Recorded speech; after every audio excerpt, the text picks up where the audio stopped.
¿Qué tal chicos? ¿Cómo estáis? Bienvenidos a un nuevo vídeo dentro de mi canal de YouTube. Hoy es un vídeo un poquito diferente, como estáis viendo, hoy me encuentro por aquí en la calle, siempre estoy en mi casa, pero como ya sabéis me dedico a la automatización de YouTube y hoy es un vídeo un poquito especial. Voy a entrevistar a una persona que lleva años en la automatización de YouTube. Como ya sabéis, aquí en España pues este nuevo modelo de negocio son muy pocas personas los que lo están desarrollando, pero Youri vive en Dubái actualmente, pero ha venido a día de hoy aquí a Málaga, ha cogido una casa con otras personas que se dedican también al sector, me ha invitado y he decidido traerlo a este canal para hacerle una entrevista y que nos cuente un poco pues cómo fueron sus inicios en la automatización de YouTube, cuáles han sido algunos errores que él ha cometido. Así que chicos, estar muy atentos porque este vídeo es muy especial y es muy diferente a todos los que hago y espero que os guste, así que let's go.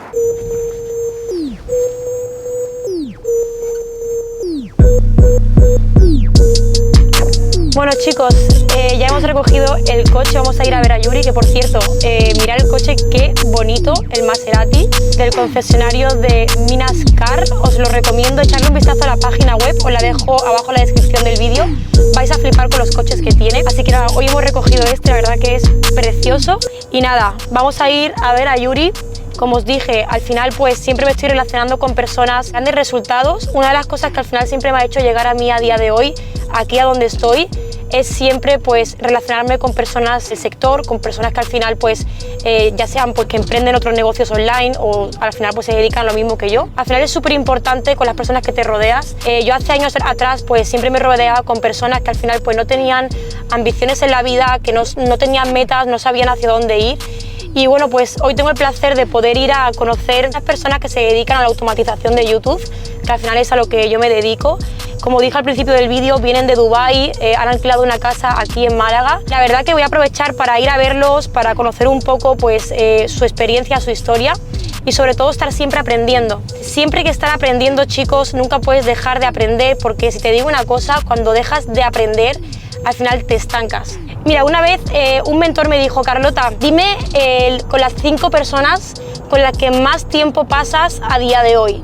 Y me puse a pensar y realmente pues las 5 personas eran personas que no generaban más de 1000 euros al mes, que eran personas, como decía antes, que no tenían ambiciones en la vida y al final así es muy difícil crecer. Así que nada chicos, algo que os puedo decir es rodearos siempre de las personas correctas, y por eso mismo vamos a ir hoy a la casa, vamos a hacer una entrevista y sobre todo para todos vosotros, pues también para que podáis escuchar su historia y podáis aprender un poquito más sobre la automatización de YouTube.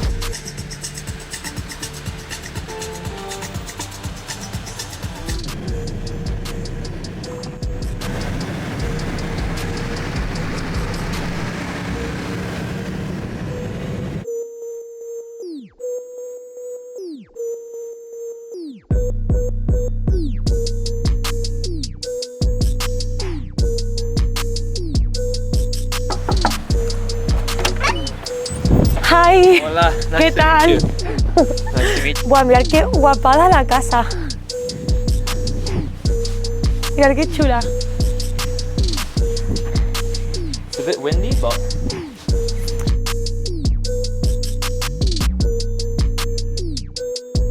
Bueno chicos, ya estamos por aquí con Youri, por aquí en Málaga. ¿Qué tal Youri? ¿Cómo estás? yeah, I'm great, thank you. I've been here for about a week now. Gonna stay for another few weeks, as you can see. The view is good, weather is good. It's a bit windy, but yeah, it's been good out here. Bueno, la verdad es que sí, que las vistas, como dice Youri, son impresionantes. Y nada, para mí pues es un placer tenerte aquí, Youri. Y nada, te voy a hacer un par de preguntas, pues sabiendo que llevas muchos años, bueno, llevas muchísimo tiempo en la automatización de YouTube. Y quería preguntarte cómo fueron tus inicios en este nuevo modelo de negocio. So I got started doing videos myself. So I actually didn't start with YouTube automation, but I was just making videos myself. I saw Graham Stephan back in 2019. He uploaded a video showing his revenue and like the actual stats, which back then no one was doing. And that's kind of when I saw that you could actually make a lot of money. And that's when I got started with my first channel, but I was still making the videos myself.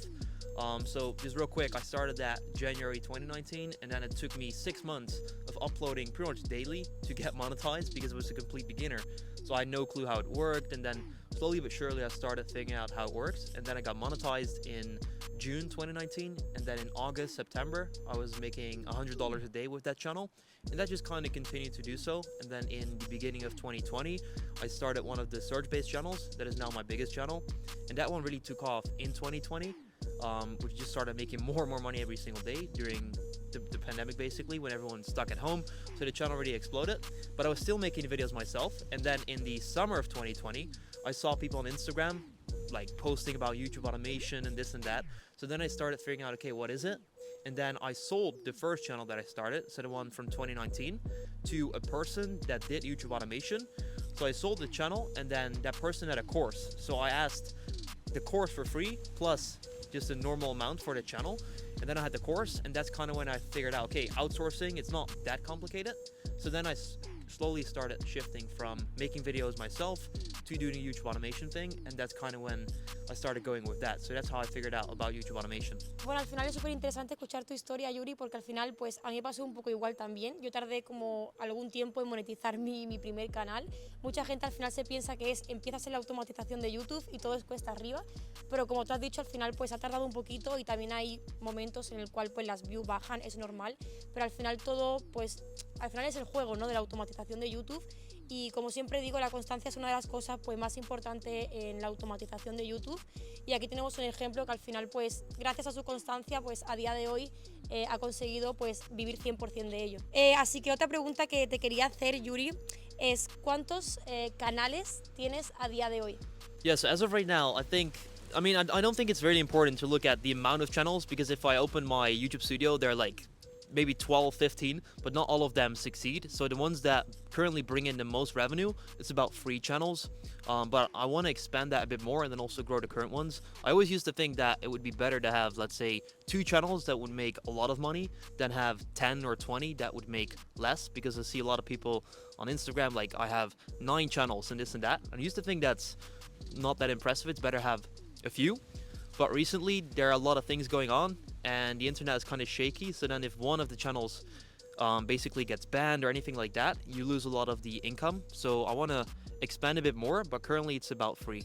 Totalmente de acuerdo, al final yo es algo que le digo a todos mis alumnos, que se enfoquen en abrir diferentes canales, porque al final si solamente tienes un solo canal y solamente te centras en crecer uno, al final solamente tienes como una pata de la mesa, y si esa pata de la mesa pues se te rompe, te quedas sin nada. Entonces es súper importante, como dice Youri, pienso igual que tú, pues ir abriendo diferentes canales para ir teniendo pues diferentes fuentes de ingresos, que si al final en algún momento pues no sé, YouTube detecta algo, un derecho de autor, lo que sea, y te cierran el canal por cualquier cosa, pues siempre es mucho mejor pues tener otros canales para poder amarrarte a ello, ¿no?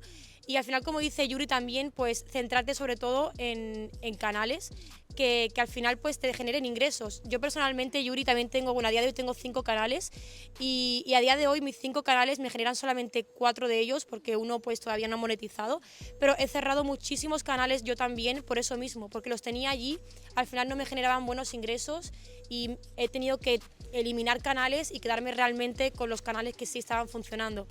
Otra pregunta que te quería hacer, Youri, es ¿cuáles fueron algunos de los errores que cometiste al principio con los canales? Well, I'm not sure if there's like a specific mistake I made. I think it's mainly not doubling down soon enough. So I think you hear a lot of people say that you need to do more of what works and then get rid of what doesn't work. So I think in the beginning, when I just started, I was maybe getting some views, but I wasn't really checking, okay, why am I getting the views? And then basically because of that, I couldn't do more of what worked so I could grow faster, but I just kind of kept doing the same stuff. So I was also doing the stuff that didn't work and then some of the stuff that did work.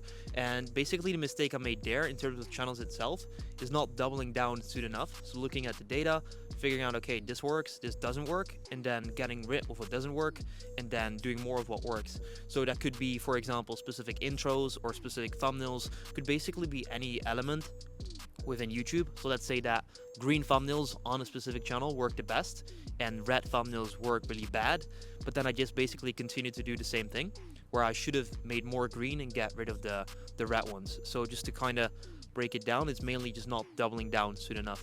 Una de las preguntas que te quería hacer, Youri, que al final pues a día de hoy pues cada vez la gente no es más consciente de... Mucha gente se dedica a los negocios online, los negocios digitales. Yo personalmente llevo 4 años emprendiendo, he probado muchísimos negocios, trading, e-commerce, marketing de afiliados, dropshipping, y quería preguntarte ¿qué ves tú, o sea, la comparación de YouTube Automation, la automatización de YouTube, con otros negocios digitales? O sea, ¿qué dirías tú que tiene la automatización de YouTube que quizás se pueda comparar, que tenga a diferencia con otros negocios digitales? Yeah, so I think with YouTube automation, there are a lot of benefits compared to the other business models. For example, I have quite a few friends that do Amazon FBA or dropshipping.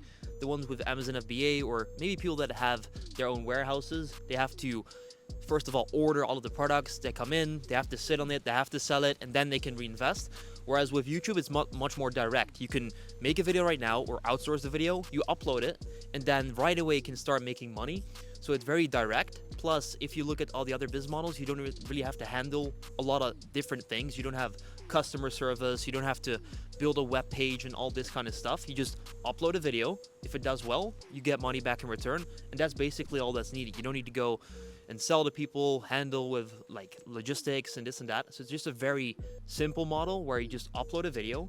That's it. You don't have to talk to anyone. You just make that video, you upload it. If it does well, you get money back in return.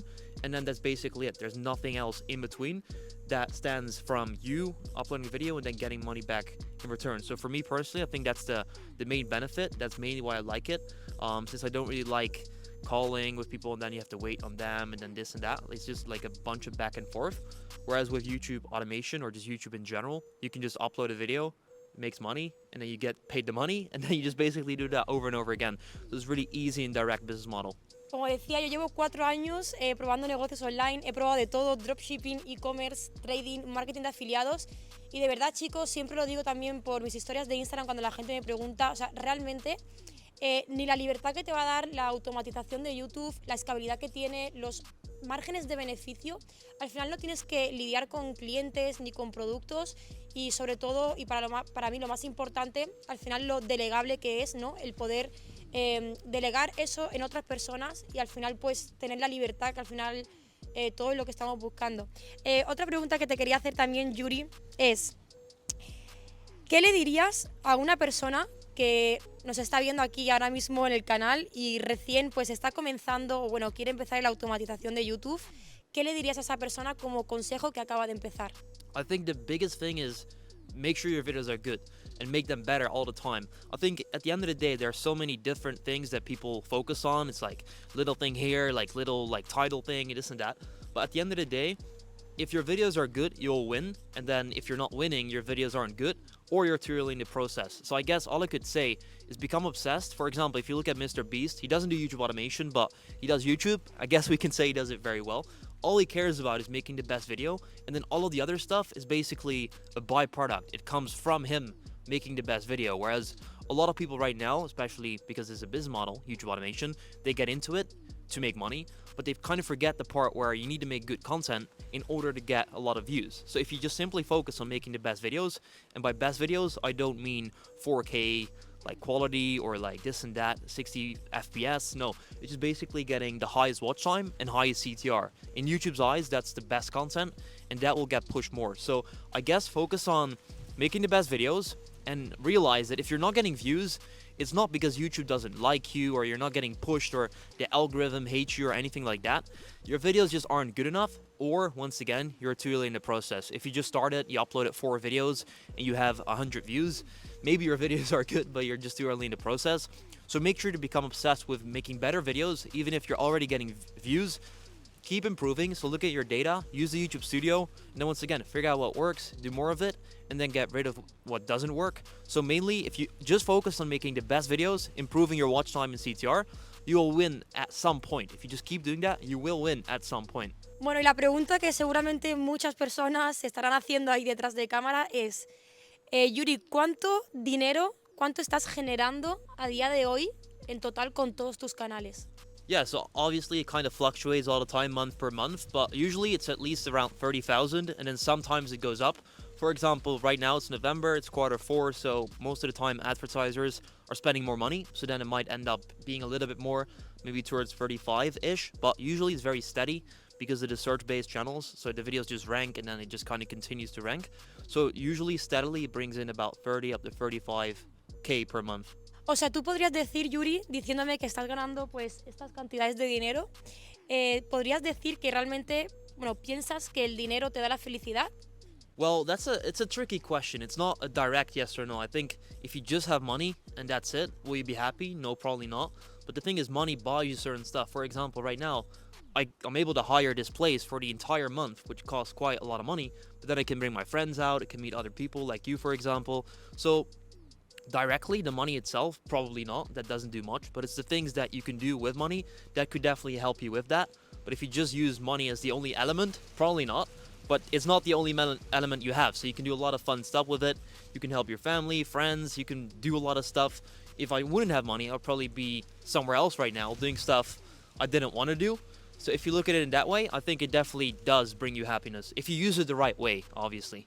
Bueno, Youri, te voy a hacer ya las últimas dos preguntas. Te quería preguntar qué tres factores dirías que son los más importantes para tener éxito en la automatización de YouTube. I see. So in terms of the three things, I think there are three main things. You want to grow your channel, but then you also want to make sure to do it the right way so that you can kind of enjoy your life as well. So I think first of all, you got to make sure to choose the right niche that could get you to grow the channel. But then in terms of outsourcing, I think that's really important. One big mistake I made in basically throughout the process was not outsourcing enough. So I knew outsourcing was possible, and then I outsourced the video part. So I had people that were making the videos, but then I had like 5 channels at the time. And then I was still doing a thumbnail for this channel. I was doing the uploading process for another channel. And then I was doing this small thing here, this small thing there. So then I had still a lot of tasks that I needed to do. And they weren't very clear. So it was one thing at this channel, one thing there, one thing there, one thing there. Which kind of made me really stressed because I had all these things to do, it seemed like, where I could have also outsourced that as well. So if you outsource it, make sure that you optimize it perfectly so that you basically don't need to do any of the active work. Yes, you can stick to coming up with the video ideas, especially in the beginning. That's a good thing to do. But make sure you don't have to touch the thumbnail and the video process, and then schedule it out for the next week or even the next month. So instead of you just ordering one video, getting the video back, then uploading that one video and then doing that all the time, just upload 7 videos at once so that you can just kind of chill for the week in terms of that channel and then get it going again. So I think the main thing you should focus on when outsourcing is make sure that you optimize it so that it really runs itself and you don't still end up doing this little thing there, that little thing there, and this little thing there, so that you can properly structure it, and that kind of frees up your time to focus on the growth, or you can just do other stuff, whatever you want to do. I think that's one of the main mistakes I made, so not outsourcing all of it soon enough. And then also realizing that there's always someone that can actually do it, and probably even better. I think when I started, I thought, okay, I mean, I know how this works. I've been doing this all the time. And then I thought, okay, if I outsource it right now, it's going to get less quality. But that's not really the case. You just got to find good people. And then if you find them, I'm sure that you can maintain that same quality. And it might even get better because you're not really the best at what you do. You can always find other people. Vale, ya por último, Youri, quería preguntarte qué visión tienes al final con todo esto, ¿no? Con la automatización de YouTube. ¿Cuál es tu visión con todo esto? That's a good question. To be honest, I'm not sure because when I just got started, I just wanted to make money so that I could do stuff like this. But then now that I have it, it's kind of like, okay, what do I do? I think right now, if I have to think about it on the spot, I would say just continue to grow the channels, build up the cash flow a bit more, and then basically use that cash flow to either start another business or just invest it. Then if I do that, I should be good for the rest of my life. But then once again, it becomes the question, what are you going to do? Because just doing nothing is also boring. But for now, I would say continue to grow the channels and then maybe sell them, so exit them, especially the type of channels I have because they're so steady. I could really get a good amount for it, probably 15, 20, maybe even 30x the revenue because they could just continue to rank and bring in income. So then it's probably build up the channels a bit more and then maybe sell them if I can find good potential buyers. And then with that money I have, basically invest or start a new business. Genial, Youri, pues la verdad que un placer tenerte en este canal. Por mi parte, pues bueno, las preguntas pues ya han terminado. Espero que todas las personas que estén viendo este vídeo, pues obviamente le haya aportado algo de valor. Y si así lo ha sido, chicos, pues ya sabéis, dejar un buen like, suscribirse aquí abajo y dejar un comentario para saber qué os ha parecido y si os gusta este tipo de entrevistas al final con emprendedores. Y nada, Youri, muchísimas gracias. No sé si quieres decir algo más. Yeah, for sure. No worries. Good having you here. And no, that's about it. I guess for the viewer, once again, make sure that you keep making better videos and then I'm sure you'll succeed. Pues nada, chicos, gracias a todos y nos vemos en el próximo vídeo.